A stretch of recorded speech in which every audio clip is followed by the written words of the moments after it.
देशात उत्तम प्रकारच्या सर्व आरोग्य सुविधा उपलब्ध करून स्वस्थ भारत बनवण्यासाठी केंद्र सरकार कटिबद्ध असल्याचे प्रतिपादन केंद्रीय आरोग्य व कुटुंब कल्याण, रसायने व खते मंत्री डॉक्टर मनसुख मंडविया यांनी केले.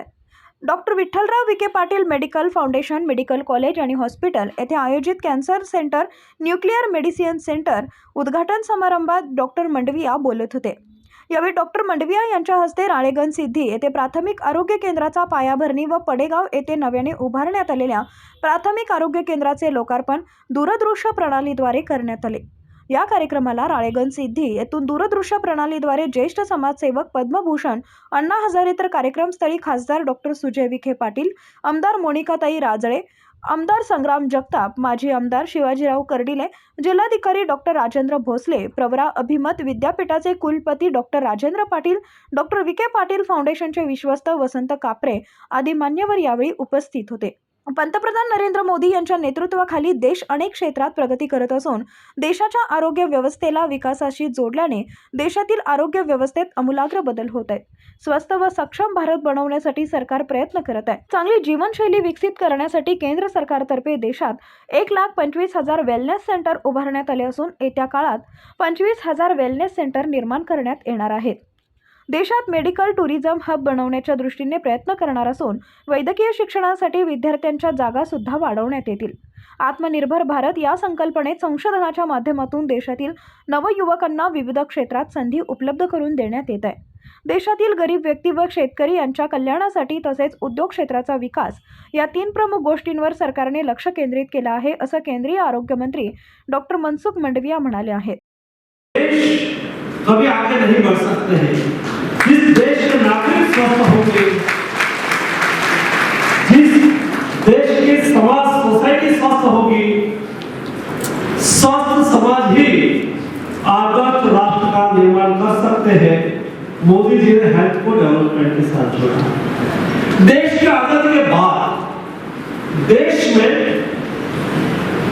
स्वास्थ्य को केवल ट्रीटमेंट के रूप में देखा गया, वेलनेस पर कभी बात नहीं दिया गया. वेलनेस से हेल्थ को सुनिश्चित किया जा सकता है. आपको क्या खाना है, बीमार नहीं होने के लिए क्या प्रिकॉशन लेना है, कैसी जीवन शैली को विकसाना है, ये वेलनेस से ही हो सकता है. आज ट्रीटमेंट तो होना एक बात है, लेकिन हम बीमार ही ना पड़े वो सबसे अच्छी बात है. और इसलिए वेलनेस पर भी भार दिया और मोदी जी ने तय किया कि देश में हम 1,50,000 हेल्थ एंड वेलनेस सेंटर चालू करेंगे. आज भी एक वेलनेस सेंटर का इनॉग्रेशन यहाँ किया गया. मुझे खुशी इस बात की है कि देश में आज 1,25,000 हेल्थ एंड वेलनेस सेंटर बन चुके हैं और दिसंबर तक 1,50,000 हेल्थ एंड वेलनेस सेंटर बन जाए, ताकि एक होलिस्टिक अप्रोच से कैसे काम किया जाना चाहिए मोदी जी ने सुनिश्चित किया. जब अन्ना जी अपने आंदोलन के लिए दिल्ली आए थे, मैं सांसद था, उसको कई बार सुन रहा था. उसके हृदय में जो भाव था, ये भाव को कैसे हम चरितार्थ करें, ये हमारे सामने चैलेंज थी. मुझे खुशी हो रही है कि सारी चीजों को, देश के डेवलपमेंट को कभी हमें पॉलिटिक्स के साथ नहीं जोड़ना चाहिए. सरकार की नीति केवल 5 साल के लिए नहीं हो सकती है. सरकार 5 साल के लिए होती है, लेकिन देश सदियों तक रहता है. और इसलिए जब आप कोई नीति बनाते हैं, कोई पॉलिसी फॉर्म करते हैं, तो पॉलिसी हमारे देश के लिए होनी चाहिए. अगले 5 साल में आने वाले चुनाव जीतने के लिए पॉलिसी तो सालों तक होती रही, लेकिन मोदी जी ने होलिस्टिक अप्रोच के साथ देश के लॉन्ग टाइम के लिए पॉलिसी बनाना चालू किया. टोटल में नहीं सोचा, मोदी जी ने हमेशा टोटल में सोचा. और टोटल में सोचते हुए हम क्या केवल हेल्थ एंड वेलनेस सेंटर बना देंगे, काम चल जाएगा? जी नहीं. हेल्थ एंड वेलनेस सेंटर बनाएंगे तो वहां डॉक्टर चाहिए, डॉक्टर चाहिए तो मेडिकल सीटें बढ़ानी पड़ेगी. यहाँ हमारे सुजय जी बता रहे थे, आज मेडिकल कॉलेज भी डबल हुई और आज MBBS की सीट भी 98,000 तक पहुंच गई और भी आगे बढ़ रही। जब डॉक्टर तैयार होंगे, हेल्थ एंड वेलनेस सेंटर बनेंगे, उसके बाद सेकेंडरी और टर्शरी हेल्थ केयर के लिए नेशनल हेल्थ मिशन परिवर्तित करके, बदलाव करके, पहले केवल नेशनल हेल्थ मिशन का पैसा केवल हम रूरल हेल्थ के लिए ही यूज करते थे, वहां भी यूज हो रहा है, सेकेंडरी केयर के लिए भी यूज हो रहा है और टर्शरी केयर के लिए भी नेशनल हेल्थ मिशन का फंड का यूज करना है। दोस्तों, हर घटना से, हर स्थिति से सीखना ये हर सरकार का और समाज के लिए, हर व्यक्ति का और सोसाइटी के लिए आवश्यक होगा। जो परिस्थिति के साथ तालमेल नहीं कर पाते, उसके भविष्य के लिए एक समस्या खड़ी हो जाती है। हमने कोविड क्राइसिस देखी। मुझे पता है दोस्तों, जब मैं दुनिया के साथ मीटिंग करता था, दुनिया को ऐसा था कि हिंदुस्तान कोविड मैनेजमेंट कैसे करेगा। इतना बड़ा देश, 1.3 बिलियन पॉपुलेशन, ह्यूज डाइवर्सिटी, यहाँ गरीब भी है, लोअर मिडिल क्लास भी है, मिडिल क्लास भी है और एक अमीर क्लास भी है। और इतने बड़े देश में वो बार-बार मुझे क्वेश्चन पूछते थे, आपके लॉकडाउन में क्या स्थिति है। तब मैंने कहा था कि देश में ब्रेन पावर और मैन पावर की कभी कमी नहीं थी। यहाँ टैलेंट भी है, यहाँ मैन पावर भी है, यहाँ एक ऐसी विरासत भी है जो विरासत हम अपने घर के द्वार पर लिखते हैं, लाभ और सुख। लाभ की बात तो दुनिया मात्र करती है, मेरा भला हो, मेरा कल्याण हो, प्राणी मात्र सोचेगा, दुनिया की सभी सभ्यता सोचेगी, वो कोई बड़ी बात नहीं है। लेकिन हम इस भारत के वासी हैं जिसके पास महाभारत, रामायण और गीता जैसे ग्रंथ हैं। यहाँ हमें वेद मार्गदर्शित करता है, वसुधैव कुटुंबकम की धारणा पर काम करने वाले हम लोग हैं। हम हमारे घर के द्वार पर लाभ के साथ शुभ भी लिखते हैं, मेरा भी कल्याण हो और दूसरे का भी कल्याण होना चाहिए। तो यही भावना है ना, उसके पर मोदी जी को भरोसा था और यही भरोसा से हम कोविड क्राइसिस के सामने लड़े। जब देश में 2 महीने तक लॉकडाउन रहा, 1.5 महीने तक का फुल लॉकडाउन के दरमियान सरकार ने 80 करोड़ परिवार को अनाज पहुंचाया। सरकार की ओर से जो होना था सरकार ने किया। हमारा कॉर्पोरेट सेक्टर, हमारे एनजीओ की ओर से जो हो सका उन्होंने किया। लेकिन ये लाभ शुल्क वाला हमारा कल्चर है ना, हम सब लोगों ने हमारे पड़ोस में कोई भूखे नहीं सोए है ना, उसका भी ख्याल रखा, तब जाकर कोविड क्राइसिस के सामने हिंदुस्तान। आज तक तो की परंपरा तो यही रही थी, वैक्सीन का रिसर्च दुनिया में कोई कंट्री करती थी, रिसर्च होने के बाद 5 साल 10 साल के बाद वो वैक्सीन इंडिया तक पहुंचता था। और वैसे ही होता तो कोविड क्राइसिस में क्या देश का होता। और उस वक्त मोदी जी ने देश के साइंटिस्ट को कहा था कि आपको जो भी मदद चाहिए सरकार आपको मदद करेगी, जो भी चैलेंज होगी सरकार आपके साथ खड़ी रहेगी। क्या आप देश में वैक्सीन का रिसर्च कर सकते हो? और उस वक्त हमारे देश के साइंटिस्ट ने बिया उठाया, वैक्सीन का रिसर्च किया। इतना ही नहीं, 24 दिसंबर दुनिया में वैक्सीन का फर्स्ट डोज लगा था। 16 जनवरी 2021 में हिंदुस्तान में भारत में निर्मित, भारत में मैन्युफैक्चरिंग किया हुआ फर्स्ट डोज लगाने में हम सक्सेस हो गए। ये हमारी ताकत है। यहाँ बैठे हुए मेरे युवा स्टूडेंट, ये देश का भविष्य है, आप देश की शक्ति है। आने वाले दिनों में हम मेडिकल की सीट बढ़ा रहे हैं ना, आप कभी मत सोचो कि देश में इतने डॉक्टर बन जाएंगे तो डॉक्टर को भविष्य के लिए क्या होगा, उसकी अपॉर्चुनिटी के लिए क्या होगा। जी नहीं, हम होलिस्टिक सोच के साथ काम करने वाले लोग हैं। आप डॉक्टर बनकर बाहर आएंगे, एमबीबीएस बनेंगे, पीजी बनेंगे, हम साथ ही देश को हिल इन इंडिया के माध्यम से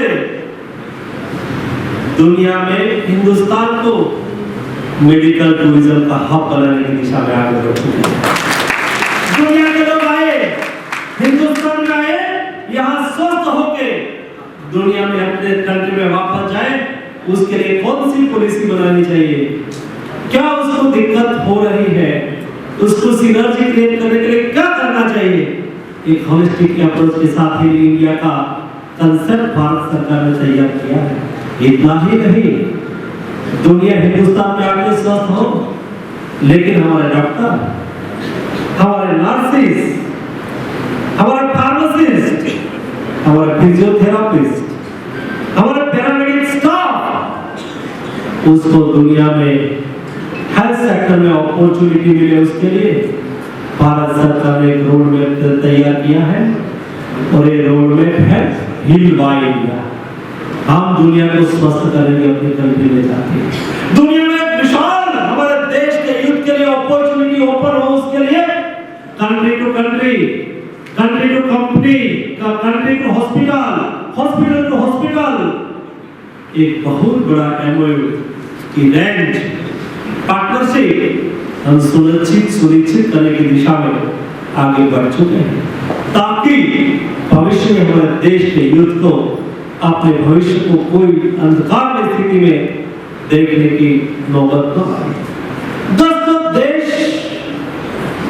बदल रहा है, देश आगे बढ़ रहा है, एक नया भारत का निर्माण हो रहा है, जिस नया भारत में स्वस्थ समाज के द्वारा एक समृद्ध राष्ट्र की कल्पना की गई है।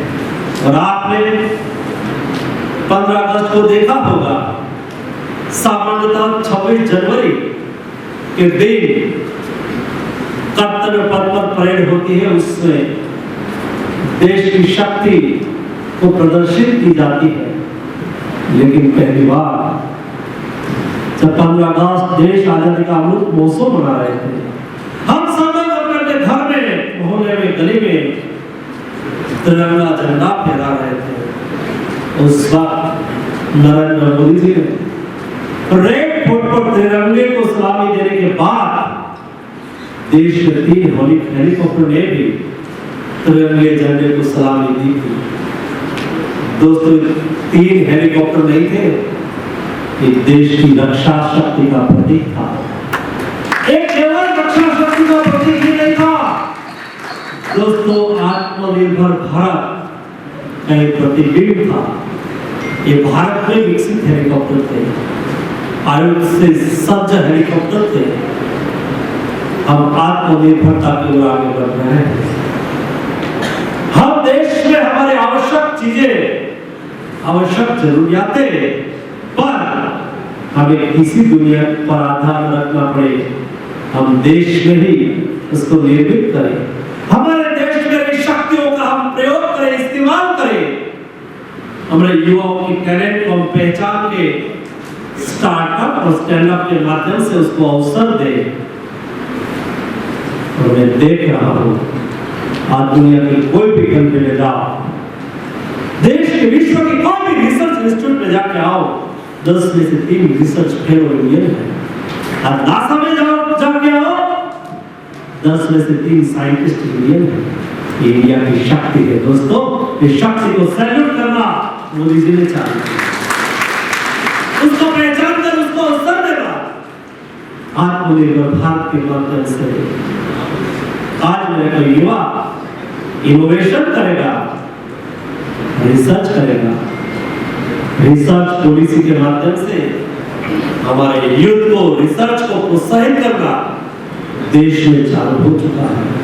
केवल प्राइवेट सेक्टर ही रिसर्च करे, केवल गवर्नमेंट के इंस्टीट्यूट ही रिसर्च करे जी नहीं, पार्टनरशिप आए यूथ जिसमें टैलेंट है कोई रिसर्च करना साथ चाहते हैं, भारत सरकार उसको सपोर्ट करे, उसके साथ पार्टनरशिप करे, आगे बढ़ो, सरकार आपके साथ है।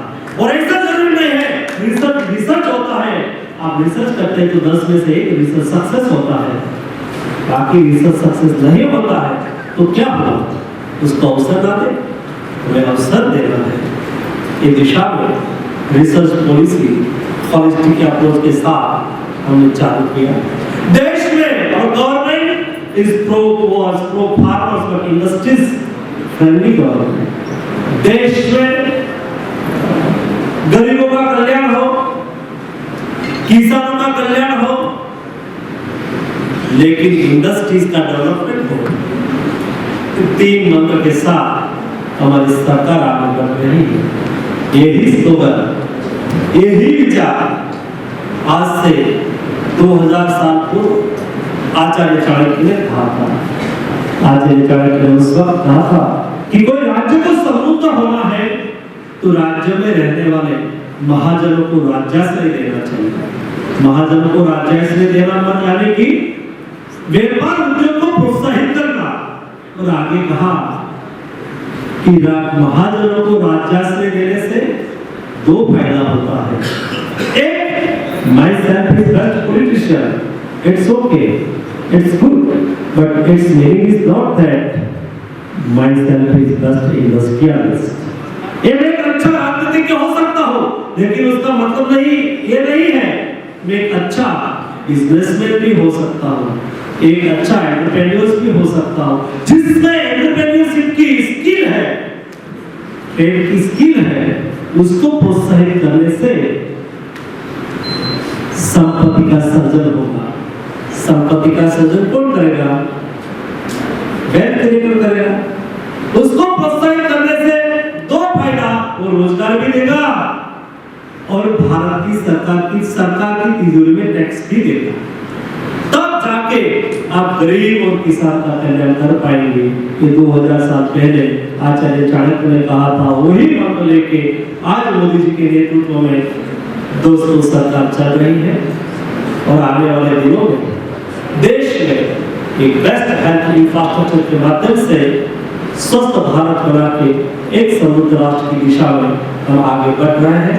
सबको साथ में लेके सबका साथ, सबका विकास, सबका विश्वास और सबका प्रयास, यही मंत्र से आगे बढ़ के नया भारत का निर्माण करें। आप सबको मेरे ओर से हार्दिक शुभकामनाएं। केंद्रीय आरोग्य मंत्री डॉक्टर मंडविया यांनी मेडिकल कॉलेज व हॉस्पिटलची पाहणी करून रुग्णांची आस्थेवाईकपणे विचारपूस केली।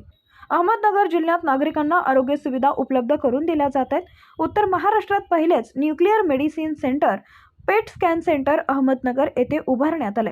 लवकरच मदर चाइल्ड हेल्थ हॉस्पिटल उभारण्यात येणार असून आगामी वर्षात जिल्ह्यात विविध आरोग्य सुविधा संदर्भात 47 कोटी रुपयांचे प्रकल्प पूर्ण करण्यात येणार असल्याचं प्रास्ताविकात डॉक्टर सुजय विखे पाटील यांनी सांगितलं आहे। पहले मैं हमारे देश के आरोग्य मंत्री डॉक्टर मनसुख जी मांडविया साहब से एक्चुअली उनका धन्यवाद करना चाहूंगा कि उनकी तबीयत ठीक न होते हुए भी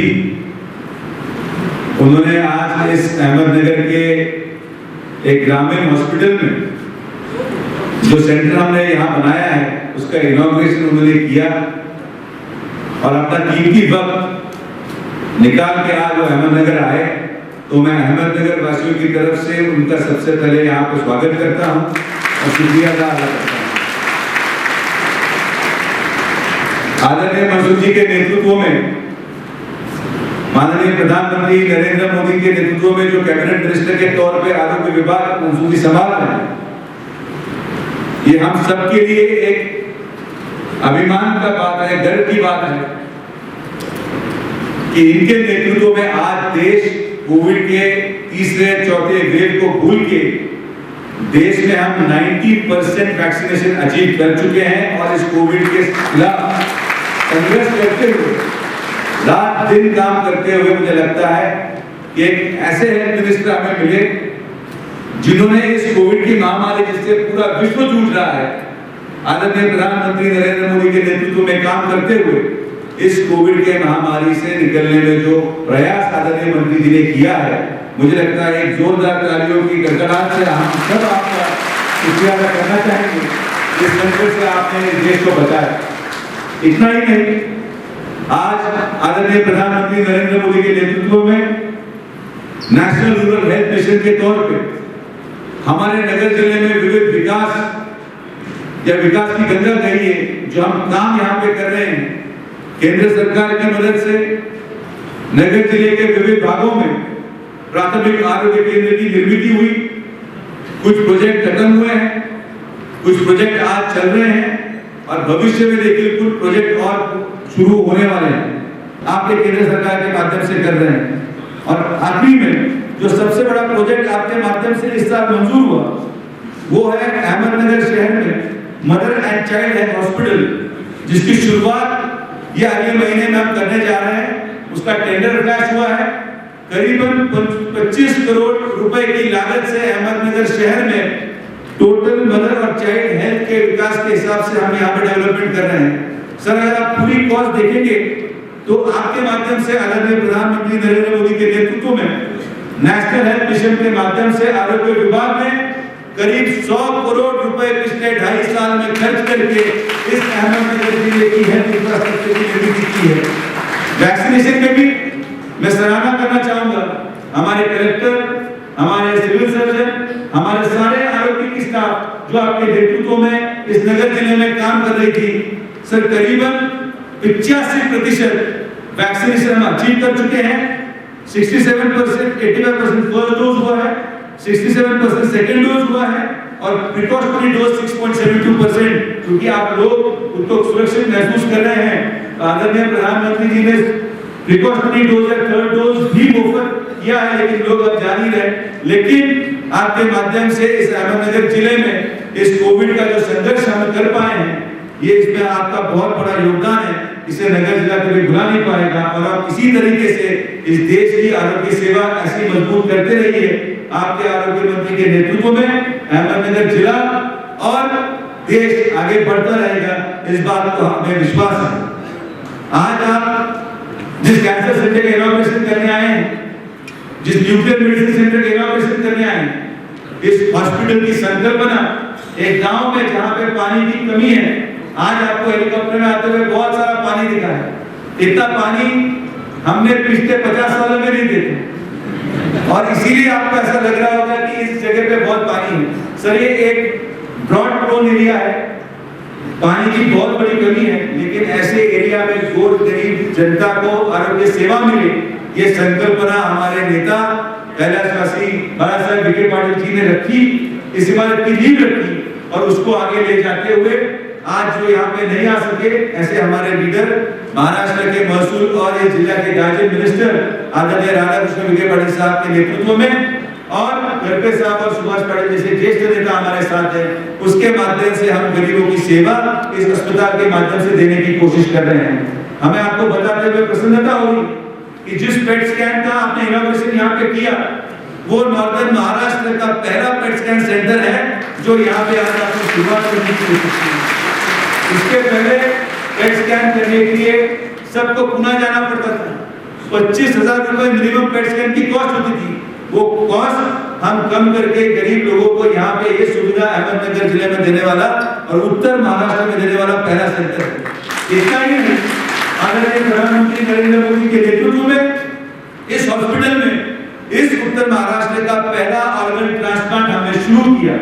जिस ऑर्गन ट्रांसप्लांट को, किडनी ट्रांसप्लांट को 25 लाख रुपए खर्चा आता था, हम आज तक पिछले 2 महीने में ऑर्गन ट्रांसप्लांट सेंटर शुरू करते हुए करीबन 25 लाख की जगह 2.5 लाख रुपए में 6 किडनी ट्रांसप्लांट इस हॉस्पिटल में कर चुके हैं और 2 कैलोरी डोनर। ये हमारा पॉलिटिकल विल है। आदरणीय प्रधानमंत्री जी के नेतृत्व में काम करते हुए लोगों का हमारा विश्वास, लोगों का हम पे विश्वास कितने हैं। हम लोग 2 कैटेगरी डोनर, एक 30 साल का एक लड़का था, युवक था जिसके एक्सीडेंट में मौत हुई और एक 50 साल का एक और व्यक्ति था जो ब्रेन डेड था, ऐसे 2 लोगों का कैटेगरी डोनर हमने यहाँ पे किया, जिससे हम लोग देश में और इस राज्य में पुणे, नासिक, ठाणे ऐसी जगहों पे किडनी, लिवर, पैंक्रियाज, लंग्स, इस तरीके से हम पिछले 2 महीने में कैटेगरी डोनर के माध्यम से करीबन 15 लोगों को नवजीवन दे सके और माननीय कलेक्टर साहब और एसपी साहब के कोऑर्डिनेशन से, जिला प्रशासन के कोऑर्डिनेशन से ग्रीन कॉरिडोर क्रिएट करके ये ऑर्गन्स को उन अस्पतालों पे पहुंचा सके। हमें इस बात का गर्व है कि इस हॉस्पिटल के माध्यम से एक नया जीवन दान बाकी इतर पेशेंट को जो बहुत सालों से पेंडिंग थे, जो बहुत सालों से किडनी और लंग्स के लिए, लिवर के लिए, पैंक्रियास के लिए पेंडिंग थे, हम उनको दे सके, इस बात की हमें बेहद खुशी है। आज आप यहाँ पे आए हैं, आदरणीय प्रधानमंत्री जी का संकल्प कि हर गरीब को आरोग्य के लिए सुविधा मिले, हर गरीब को अपने गांव में एक पुख्ता इंफ्रास्ट्रक्चर मिले। इसके तहत प्रधानमंत्री आयुष भारत योजना यहाँ पे पूरी तरह लागू हो चुकी है और यहाँ पे इस हॉस्पिटल में मैं आपको बताने में मुझे बहुत गर्व होता है कि महाराष्ट्र में अगर सबसे ज्यादा इंश्योरेंस क्लेम इस हॉस्पिटल का है तो वो अपना doctor Vikhe Patil memorial hospital Ahmednagar का है। महीने में करीब 6 करोड़ रुपए का इंश्योरेंस क्लेम हमारे अस्पताल को मिलता है और यहाँ पे आया हुआ हर गरीब 1 रुपए खर्च न करके यहाँ पे ट्रीटमेंट लेता है। हमारे जो सिस्टम कैंसर इंस्टीट्यूट है जिनका नेतृत्व राजेंद्र विखे पाटिल जी कर रहे हैं लोनी में, उसकी शुरुआत देखिए 1984 में हुई थी। वहां पे इससे भी बड़ा कैंसर सेंटर है, इससे भी बड़ा एमआरआई सेंटर है, रेडिएशन ऑन्कोलॉजी है, रेडिएशन डिपार्टमेंट है।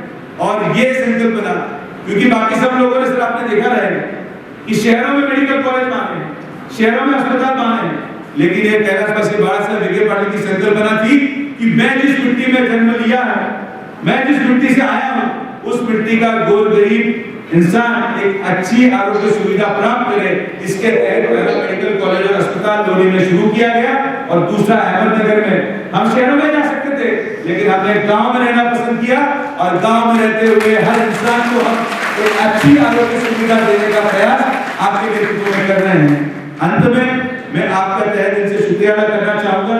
आपका जो काम आरोग्य विभाग को संभालते हुए वैक्सीनेशन प्रोग्राम हो, एनआरएचएम में लीडरशिप हो, आयुष्मान भारत हो, इस देश की मेडिकल हॉस्पिटल की निर्मित हो, मैं यहाँ बैठे हुए सभी मान्य लोगों को बताना चाहूंगा कि आदरणीय प्रधानमंत्री नरेंद्र मोदी आने से पहले देश में सिर्फ 250 मेडिकल कॉलेज थे।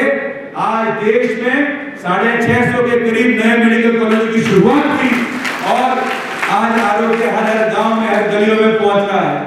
ये हमारी सरकार की उपलब्धता है, ये हमारी सरकार की उपलब्धि है कि ऐसा नेतृत्व हमें मिला, ऐसे प्रधानमंत्री हमें मिले और उनके नीचे उनके साथ काम करते हुए हमारे आरोग्य मंत्री मनसुख भाई का दिल में धन्यवाद करना चाहूंगा कि एक संघर्ष इतने कम उम्र में, 28 साल की उम्र में आदरणीय साहब विधायक बने गुजरात की विधानसभा में और तब से उनका जीवन प्रयास इतना बढ़ा रहा है कि इतनी कम उम्र में देखिए इनकी प्रतिभा इतनी थी कि आरोग्य जैसी बड़ी जिम्मेदारी जो कोविड के संकट में किसी को देने की अगर सोची तो आदरणीय प्रधानमंत्री जी ने मनसुख भाई में वो विश्वास प्रदान किया और आरोग्य की जिम्मेदारी उनको देते हुए मुझे विश्वास है कि पिछले 1.5 साल में जो उनका काम रहा है उसी काम को वो आगे चल के आदरणीय प्रधानमंत्री जी का स्वप्न ये पूरा करेंगे।